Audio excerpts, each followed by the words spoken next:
Hi everyone and welcome to this quick video I thought I'd just throw together to unbox the new Runewars Miniatures Game, which came out today. Picked this up today from my local gaming store. Costs about 80 quid, so it's not a cheap purchase, but there are lots of bits in the box, lots of exciting things, so hopefully it'll be good value for money. So I thought I'd just break this open and we can have a look at the contents. So first of all, let's get the plastic off, which is always a fun job. I can hear stuff moving around in there, so that's a good sign it's not an empty box. So we've got lots of nice artwork on the box itself. Here, epic battle going on. Some stuff on the side, so some of the cards, dice, a few of the miniatures there as well, which are fantastic painted up, hoping to do the same. Whether they'll be the same standard or not, I'm not entirely sure, but hopefully they will be. So let's see what we get inside here. Quite a deep box, not too wide.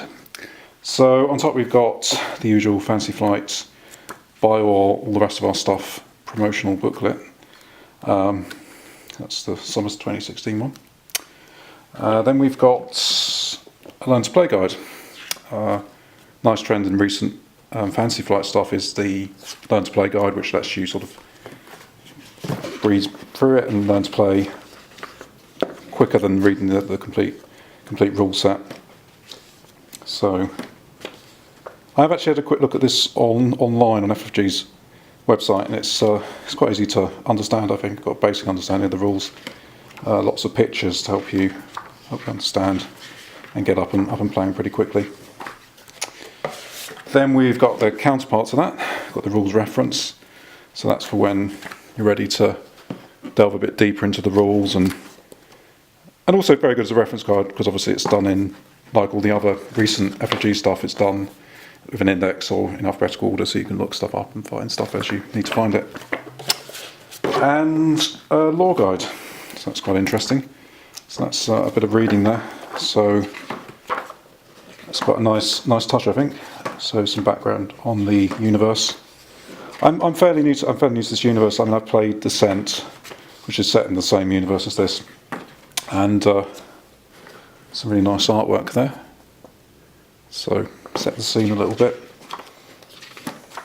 So quite a nice touch, really. Nice bit of background there, which always helps a little bit, I think. So into the game itself, we've got usual massive cardboard and things to punch out. I'll break this open as well, if my fingers are strong enough. So, for those who don't know, that the move in this game is very similar to games like X-Wing or Star Wars Armada, so where there are essentially movement templates. So this is probably either a movement template or a ranged template. Goes up to 5. I think it's probably the ranged template from what I've seen. So we've got that. We've got dials there. So similar to X-Wing, these dials dictate movement and other things that can go on during your turn. Some nice terrain there. And some more movement stuff. So I think the terrain was probably out of shot. That's the terrain. And we've got the movement templates. Nice thick cardstock. Really feels very solid. Yeah, it's good. It probably last a few tabletop sessions there. We then seem to have a sort of abyss of space, huge cavernous space, which is interesting. Gives them some room to store stuff. Although I'd imagine, like other FFG stuff, eventually this will outgrow even this box, or probably very quickly. And then you're looking at alternative storage methods as well. So we've got bases. So the whole thing, these bases are modular. So they are combined to make up the different armies. So you basically combine them like this. Then the figurines will sit in the recess there. And you can basically combine and make different shaped armies. So you can have an L-shaped army and a sort of square army there. So again, pretty solid, nice chunky plastic. So I'm pleased with the quality so far. Seems to be pretty top end. More bases. So these are for smaller figures, So you can be like the skeletons, for example. And then we've got plenty of dice. So I did notice there's a separate dice pack available for this, presumably because you've got the bare minimum here required to play the game in terms of dice. And if it's similar to X-Wing, I'd imagine that having an extra set is probably a good thing. It just makes it a little bit less chasing down dice and having to sort of reach across the table to constantly get the dice back and things like that. Although if your partner's got a set as well, then obviously they'll have all this stuff as well. We then got some cards. So we've got 2 sets of cards here. I think these are what I've read morale cards. So these are effectively things that will happen if your units panic. There's panic tokens in the game if you sort of misplan a manoeuvre or charge into battle and basically miss and end up sort of just running into nothing. Your unit will panic, and these can be then played or used for negative effects, which is interesting. We then got the actual cards that accompany the different armies, the different factions, or the different units. So we've got carrion lancers there, some room golems, for example. So different cards there, and different player aids and things like that. So again, very nice card stock. Actually, probably quite a bit thicker, say, than the LCG card stock. It seems to be a good quality, which is nice actually. But overall, pretty impressed with the quality of the components so far. They seem to be the higher end of what FFG usually produce. I'm hoping under here there's some miniatures. If there's not, then there's either something missing in the game or I've misunderstood the entire premise of the thing. But let's have a look. So we've got, yeah, there we go. Just under the vast bits of cardboard. So the miniatures, which are, I think in total there's 84. So I'm just checking on the box for the number. Did it actually say? I think it's 48 maybe. Let's have a look. Yeah, so 48 miniatures.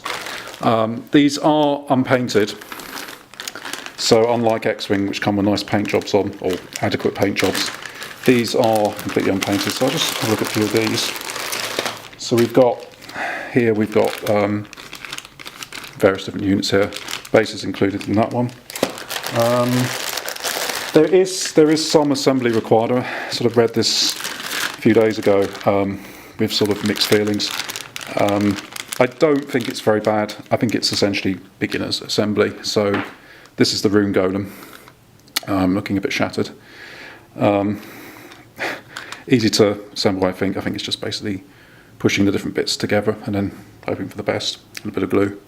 One benefit of this, though, from what I've seen, is that painting will be a little bit easier because obviously you can put the individual pieces onto a bit of blue tack and then paint up, say, the legs first, then the base, and then the actual top bit here.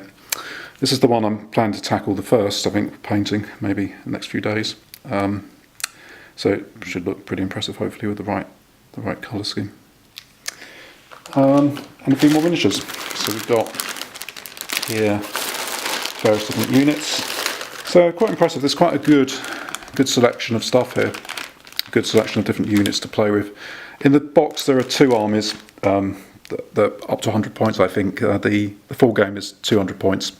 You haven't obviously got enough in one core set to do that, so you are looking at buying extra armies or another core set or the usual FFG, buy more of our stuff business plan. But yeah, I think the elves have just been announced in the last few days, so that's an extra faction that's on its way. And interestingly, a nice move from FFG as well is to bring out now a standalone sort of pack with all the templates, so things like the templates and the dice, which then can combine with these expansions. So you don't have to buy the core set, you can actually sort of mix and match and just buy your own army, which I assume is a cheaper entry point, and also avoids wastage. You don't have to buy armies you're not interested in playing. So that's the quick video, just thought I'd throw it together. Hoping to play it in the next few days, may do another video to say, just give an overview of what the game plays like. I've watched a couple of videos of it being played at demos, things like Gen Con last year. Got a good idea of what the gameplay involves, very interested in it. Excited about painting them. They look pretty awesome when they're painted up, these minis, on the battlefield, and obviously it's all about the terrain and building up terrain as well and getting some terrain together, some grass effects. So yeah, so overall initial impression is very good, and I look forward to trying this out over the next few days. Thanks for watching.